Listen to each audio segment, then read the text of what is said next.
Okay, so hi guys, my name is Dr. Ann Eady. I'm again the VP of Digital Academic Services at the College of Healthcare Professions. I've been working with CHCP for about 8 years. It's been a pleasure to launch our online school and to implement blended delivery throughout our campuses. It is my team's responsibility to implement, maintain, and monitor blended delivery throughout the institution, to maintain our LMS and infrastructure, including all instructional technology, again, throughout the institution. And we also run the academic team for our 1,000 online students, so we stay quite busy. I'm also very involved with partnership opportunities in the workforce arena and with our healthcare partners throughout the state. So it's an interesting and fun job, and I can't wait to share a little of our experiences with you. I'm told there's a poll that you guys might be interested in answering. It's regarding your level of familiarity with blended delivery. So if you go ahead and answer that poll, it's much appreciated.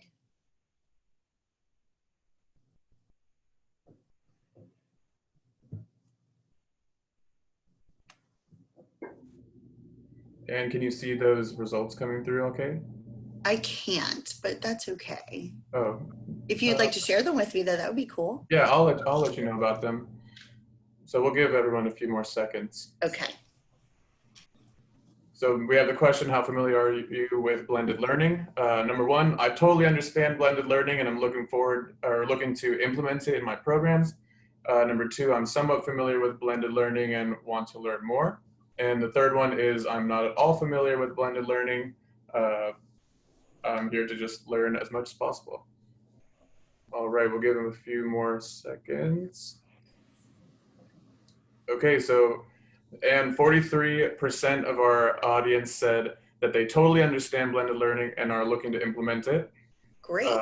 Another 43% saying they're somewhat familiar with blended learning and want to learn more.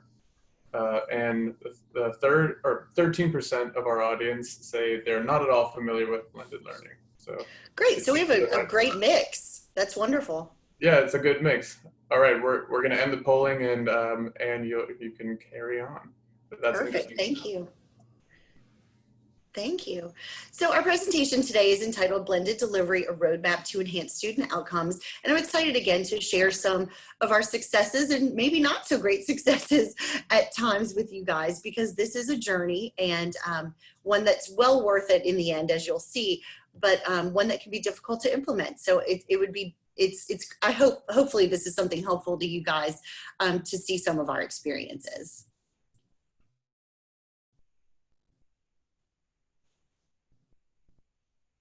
There we go.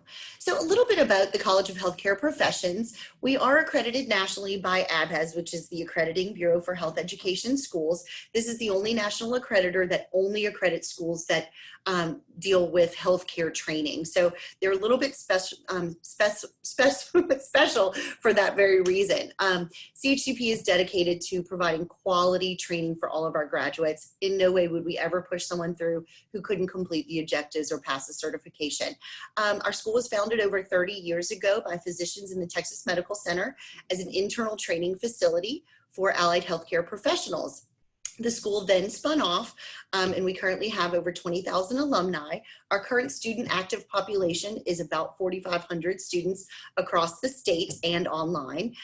We have 9 ground campuses in Texas. We cover all of the large markets, including Dallas, Fort Worth, Austin, San Antonio, Houston, and the Rio Grande Valley in South Texas.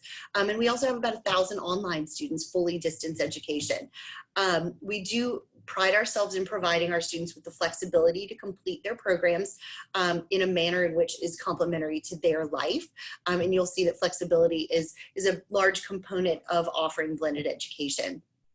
We do offer a full suite of allied healthcare programs from bachelor's degrees to certifications and everywhere in between. And we'll talk a little more about that in a few moments.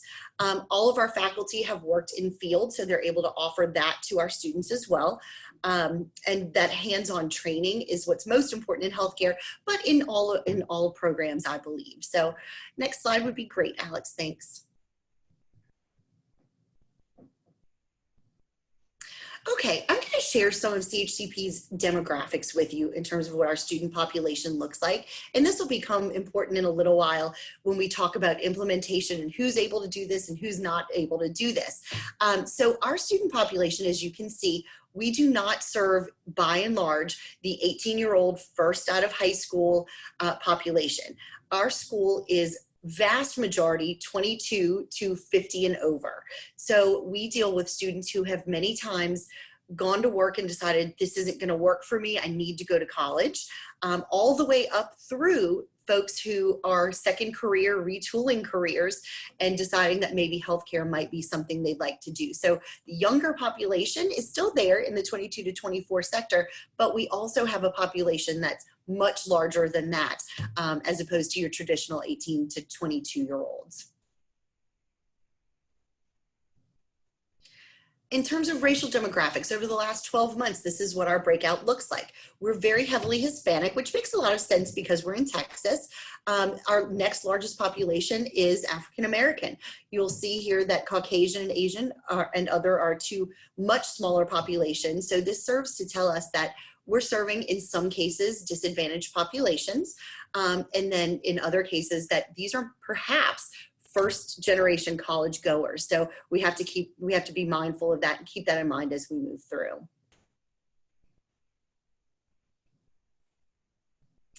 Okay, so CHCP is absolutely structured for non-traditional student success. And I think from the previous two slides, you're able to see that our student population is very non-traditional.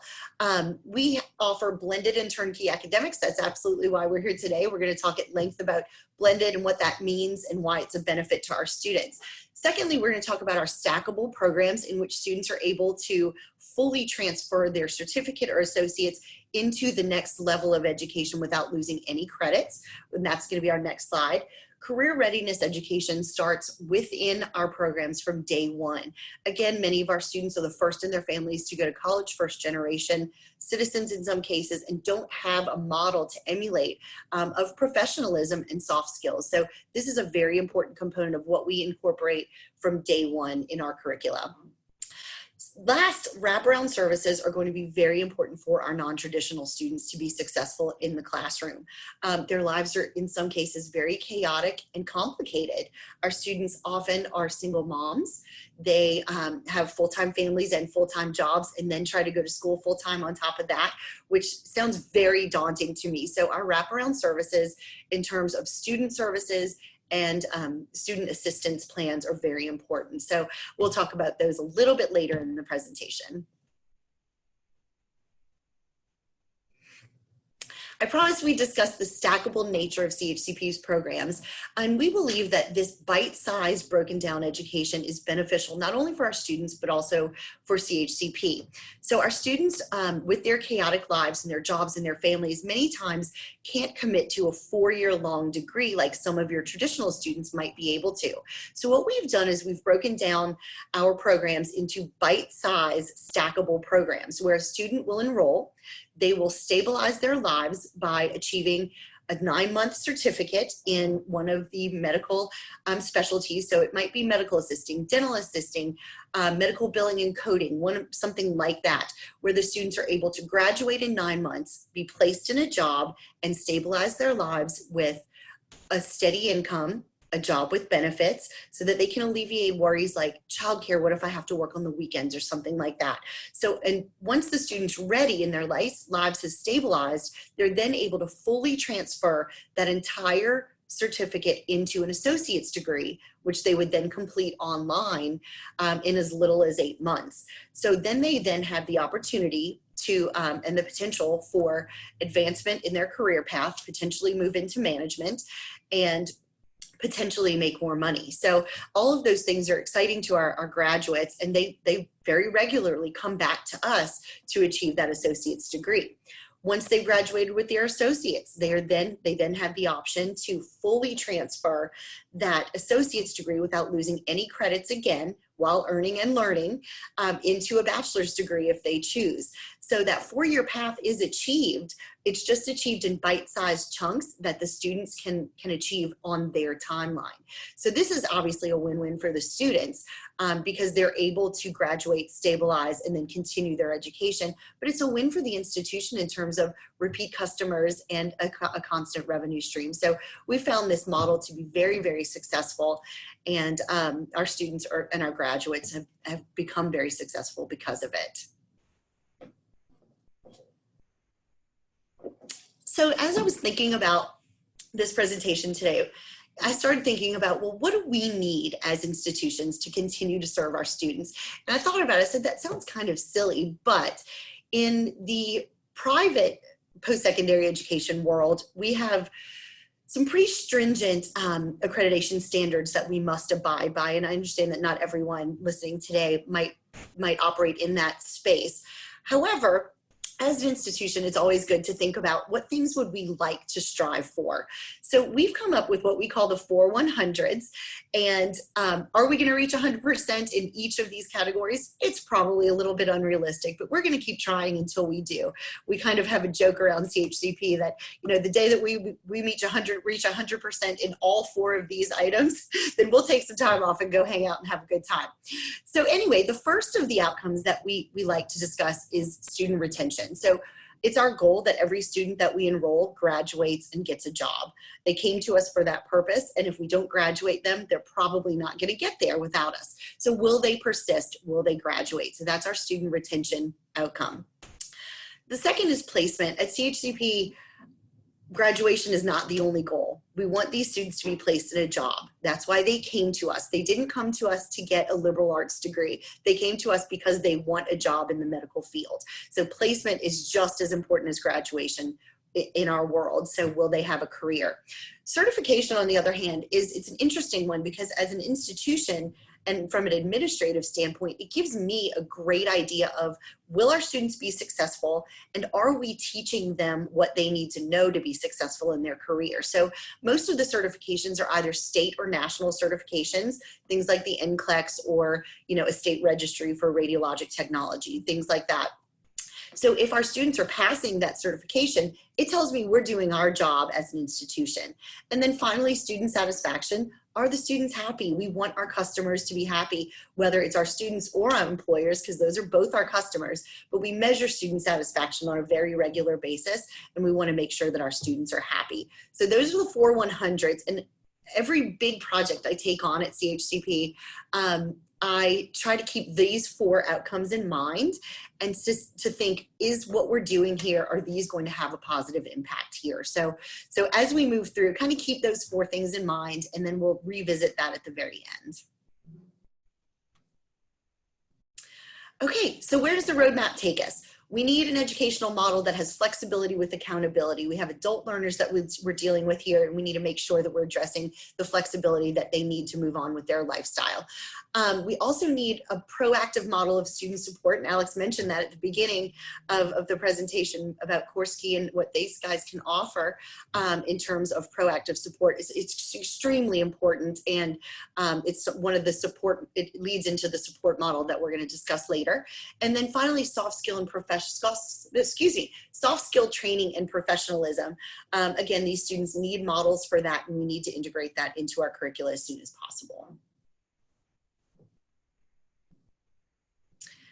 Okay, so this slide, kind of the little bubbles fill up according to how much online content is included in each method of delivery. So it goes from fully face-to-face, where the teacher meets with the students every single scheduled class session, face-to-face, all the way over to, on the other end, fully online distance education, where you rarely or never meet with students. And CHCP offers every variety in between, which can get very complicated at times. But I wanted to point out the web enhanced, and this comes up again a little bit later as well.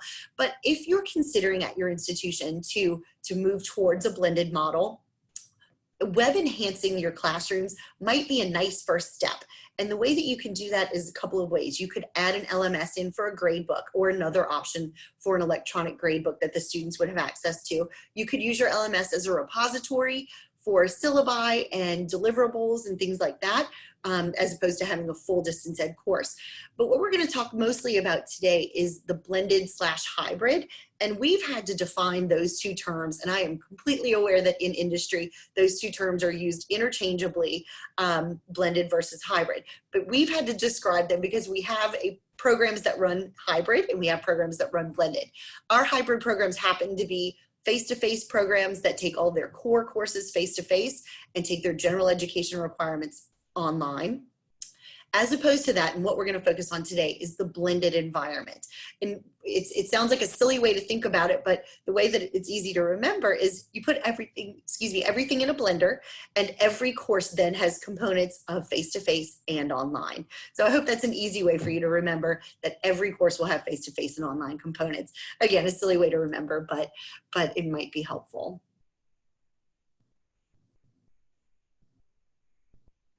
Okay, so let's focus on blended delivery from here on out. So what does that mean? Well, obviously it's one of the methods of delivery that we just talked about. So how do you offer the courses to your learners? So in our blended delivery model, every course again has both online and face-to-face components, which allows the students to only come to school a couple of days a week, in our case, 2 days a week. And then they have access to all of their other learning objects within our Canvas LMS and other vendor content as well on a full 24/7 basis. So they have that face-to-face time, but they also have full access to access their course objects when they're able to do so. Courses are presented, in our case, so that the lower levels of Bloom's taxonomy are completed before the students arrive for their face-to-face sessions. So what that does for us is it allows our instructors to accomplish the higher levels of Bloom's during those face-to-face meetings. So that makes lesson planning and activities a big part of what our instructors have to do. So training for them is very important. Again, this is important. The whole delivery method is important because it provides flexibility for the students to maintain those families, jobs, and obligations that we've been talking about that complicate their lives and allow them to potentially go to school 2 days a week, but perhaps not 4. So this has really given those students a lot of flexibility to pursue education. So is blended education and delivery easy to implement? I'm sorry to say that it's really not, but it absolutely can be done if you're willing to carefully plan and execute your plan. And I'm going to kind of give you step by step on how we got through this and what successes we saw with it. Okay, so first we had to think about curriculum and technology. You know, as we were figuring out what should we do, should we move towards this or should we not? So we sat down and kind of just thought through, are we doing our students a service by including or not including technology in the classroom? So in our case, in healthcare, it is my opinion that we are absolutely doing our students a disservice to not include technology in the classroom. If you notice when you go to the doctor or you see someone in the hospital, everything is electronic these days. Many times even a medical assistant will take notes on an iPad or something similar.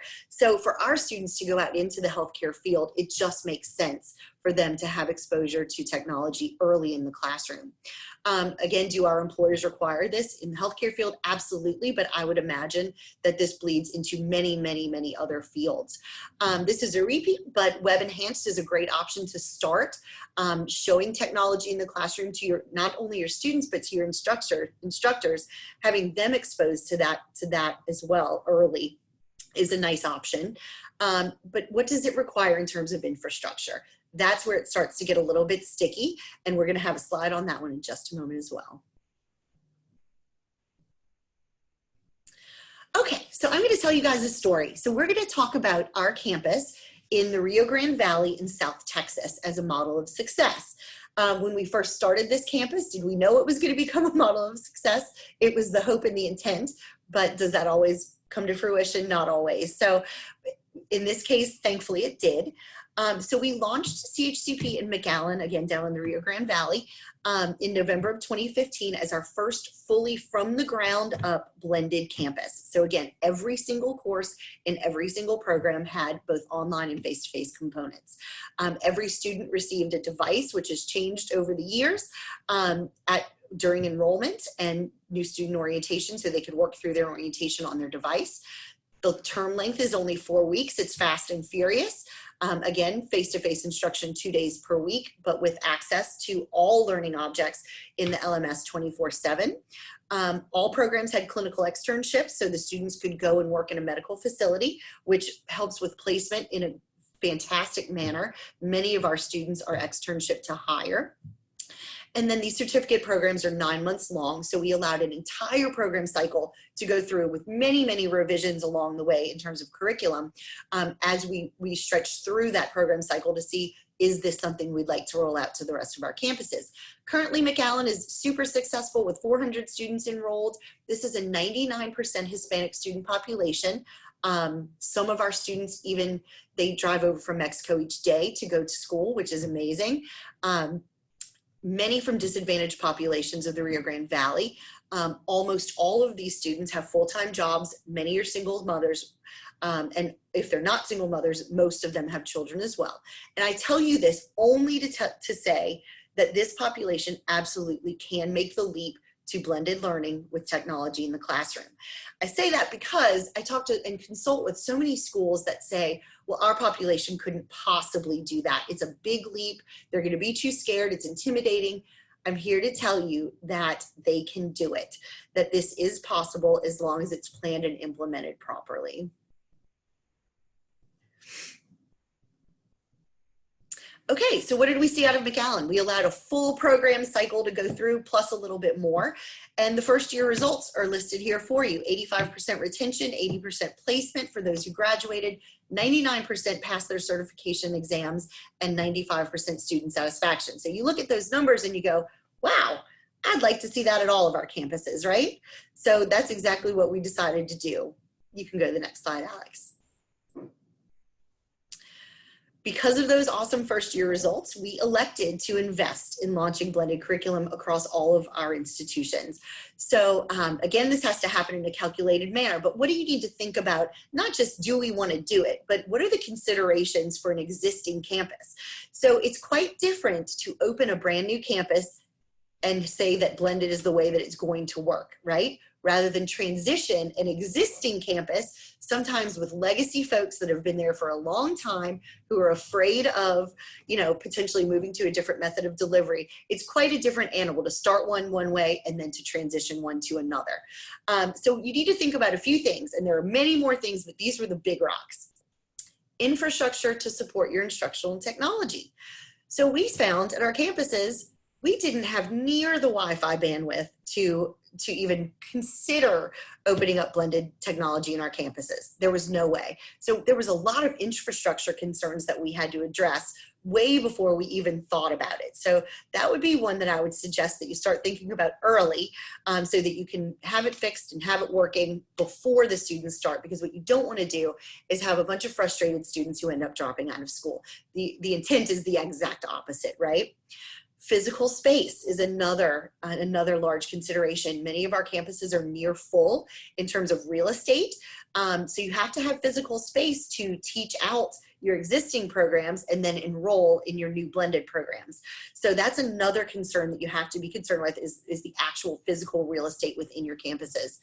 And then there are obviously financial repercussions that all of you are probably well aware of when you teach out a current program and enroll in another. So we did decide to invest in all of these and to move forward with rolling out blended and launching at all of our campuses. So what do you do then? So that's the question. Well, first of all, you have to have the buy-in from administration. It has to be from the top down. This is not one that can be an iffy one from the top down. It has to be, this is the way that it's going to be. This is the motion, and this is the direction in which our company has chosen to go. And then from there, you have to start dealing with your current staff and faculty. And you're going to find, if your schools are anything like ours were when we decided to do this, there is a major fear factor there for faculty members. Some of them, again, are legacy folks who have been there a long time, who are afraid to implement technology in their classrooms. Were we successful in converting every single one? We were not, unfortunately. And there were some old school folks who just said, this isn't for me, and we parted ways as friends. We don't want to do that. We want to put together a training session for them, and many sessions actually for them, a plan for them that that will make sure that everyone feels very comfortable and wants to stay where you have them. So first things first, these guys have never been in the LMS before, so they are not familiar with what a learning management system is, much less how to maneuver in one. So we created a course, a learning management success training course. We called it Canvas 101. Whatever your LMS is, you might want to consider having one of those. They all have videos that you can incorporate, and you know, it was not a terribly difficult one to put together so everyone can get comfortable and learn to navigate. Secondly, we put together another course within the learning management system called Faculty Success 101, How to Be an Effective Blended Instructor. And this had a lot of research involved in it because I didn't want folks to think, well, Ann Eady thinks that we're supposed to move on with this blended curriculum. No, I didn't want them to think that that's why we're doing this. I wanted them to see the research, review the research, and see what successes are shown through the research and why we're going to go in this direction, and then how to implement that in their classrooms. We also followed up with a face-to-face training on the theory behind the flipped classroom and addressing the lower levels of blooms before a student gets to class and then the upper levels later. And then last, I wanted them all to go through the new student orientation. I wanted them to see what level of how comfortable the students would be when they get to the classroom, so they would understand how much support they needed to offer the students. So once your students are enrolled and we've accomplished all of these things, and I will add, those things have to be monitored. I don't want campuses telling me, sure, we got through all of that, and then you go in to talk to them and they don't know what you're talking about. Someone has to carefully monitor your campuses to know what they've achieved within the learning management system and what they haven't. So make sure that someone monitors all of this training, all of these training modules. So then once your students are enrolled, how do you maintain all of this? Okay, so we had to think about a curriculum model. So what were we going to do? What were important things to us in terms of our curriculum? What did we want to see as much as possible in as many courses as possible? So we wanted to address the audio, the visual, the interactive, and adaptive components of every course wherever we can. We did this to address all different types of learners, but I will say an extra word on the adaptive piece. We have found, especially in healthcare training, that this has been an integral piece of our student success. Our students that do their work in the adaptive technology do very well. The ones that don't choose to do the work don't do quite as well as the ones that do. So that specific learning path for each student based on what they know and what they don't has shown great success for us. Consistency is key. We want to make sure that our curriculum is as locked down as possible. And I don't want to deny any instructor ever academic freedom, but it allows me, if we have consistent curriculum, it allows on an institutional level, it allows us to measure how we're doing. So we do that in a few ways. And from a reporting standpoint, that's one thing, but I want to make sure that we're consistent on instructor onboarding in our lesson plans, which rolls up into the instruction, and then on certification. So all of those things are things that give us more of a high level of how we can make sure that we're consistent and are we doing well from campus to campus to campus. If I've got, 3 different campuses presenting in 3 different manners, it's going to be difficult for me to pinpoint where we have holes and where we need to improve.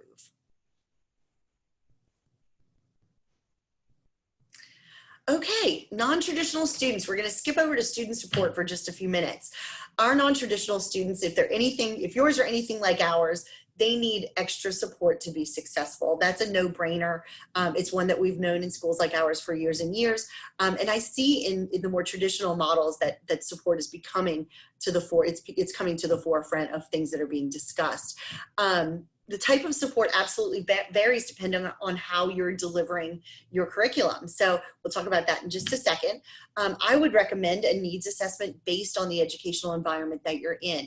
You, for example, may not have a team of student success advisors that can advise students on a daily basis.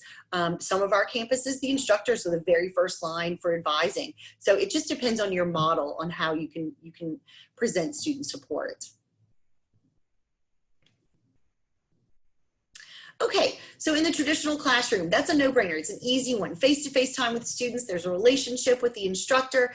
Coaching occurs regularly. You see them all the time. I say semi-early intervention because you don't have time to call someone to see if they're there until you know if they've been there the whole day, and then you're a day behind, etc. So, so that's an opportunity there in my head for the traditional face-to-face. Jumping to the complete other side of the spectrum, in the completely distance ed arena, this is the toughest advising that I've found. You have to have a team of student services folks who are very adept at keeping students motivated and in school. You've got to have accurate and timely reporting in that arena as well. And to have that caring advisor on the other side of the phone is a necessity. So those are kind of the two different parts of the dichotomy there. But we're going to find on the next slide, you can move to the next one, Alex, that blended support in my head, it's the best of both worlds. So you have that face-to-face relationship, but you also have online and digital reporting that you can use for early intervention. So I think the marriage of those two things provide the nicest suite of student support that I've seen in any of the methods of delivery. So faculty administrators definitely have visibility in the LMS and other vendor content, maybe not in the best collated manner, but you do have visibility into student behaviors in the electronic environment and also into student behaviors in the face-to-face. So again, in my opinion, student support it's the most robust in the blended environment.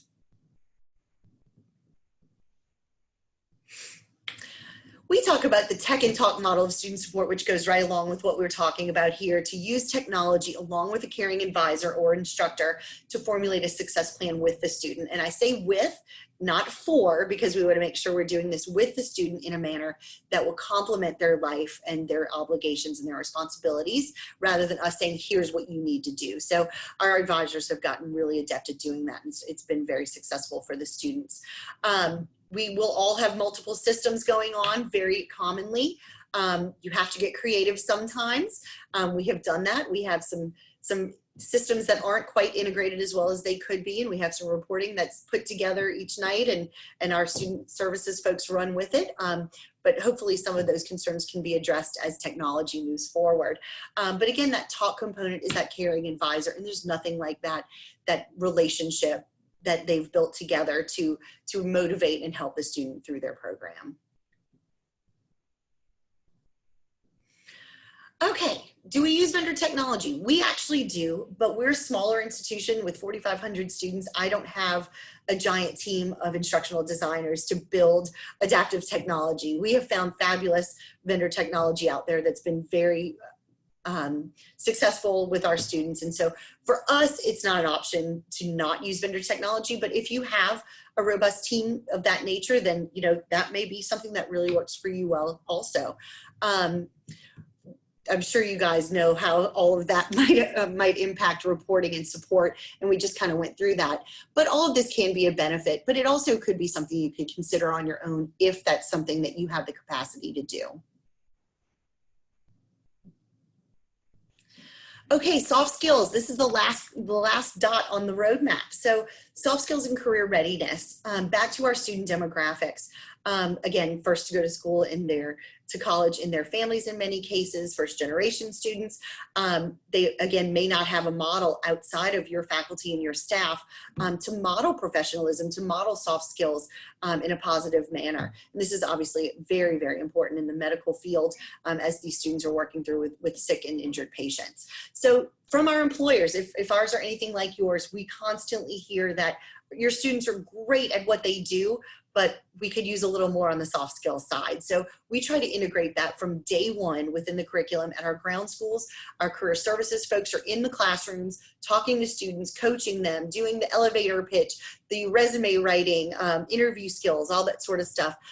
They're doing that in a face-to-face manner throughout. In the online environment, we have to do it a little bit differently. And in the blended environment, we can do both, right? So we can have some of the online components, and we can also still have the career services folks in there. But, our students are so successful with their actual hands-on skills that this one's the more difficult to address. So we try to address it again from day one and throughout their programs, so that we're not caught at the very end with these particular students saying, okay, here's how you're professional. Can you learn this in day one? I mean, on the last day of classes. That's not going to work. One day isn't enough. It needs to be all throughout.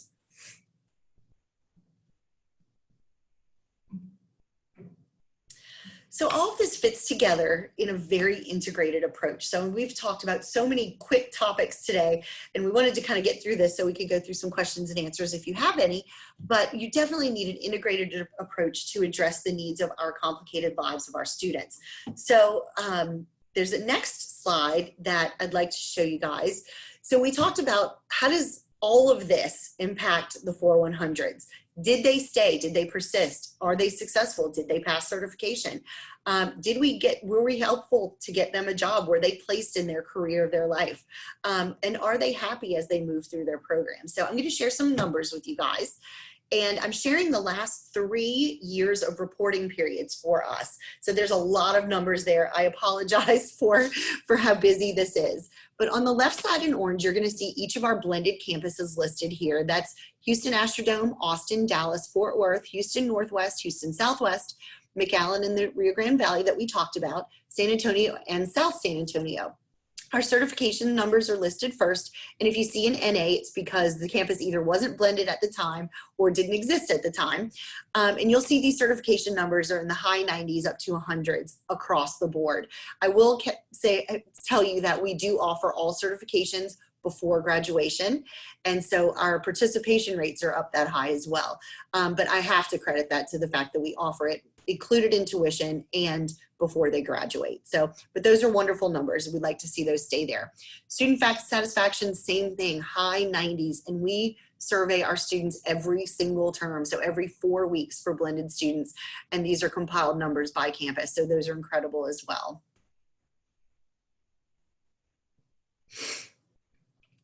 Here's the tough one, student retention. So again, same setup here. Our campuses are listed on the left, and retention numbers, they're not going to be as high as our satisfaction or certification, but these are nice student retention numbers.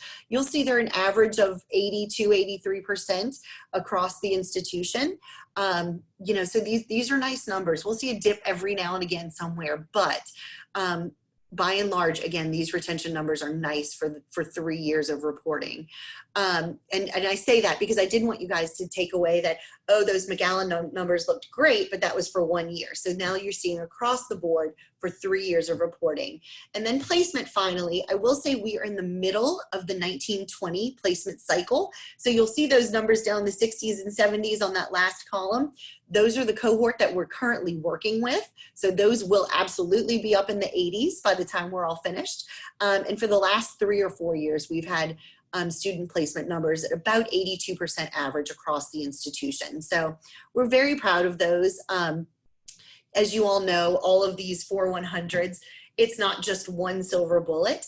It's a combination of many, many, many things, but we feel that blended education was one of those things that really benefited our students and our institution in terms of outcomes. And again, that's our goal, is to be at 100% for all of those. And we think we're moving in the right direction, having implemented blended education across the board.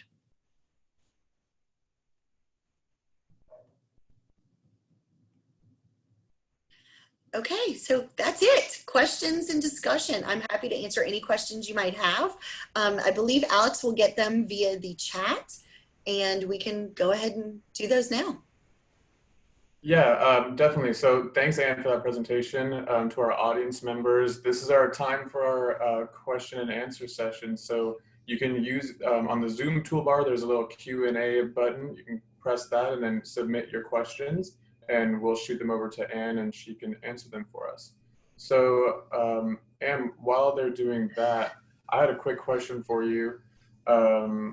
I'm curious to know, for the face-to-face component of the blended learning, do you guys use one piece of technology for that, or is it different across the board? Like, because I know there's some technologies like Zoom or GoToMeeting, or even potentially FaceTime.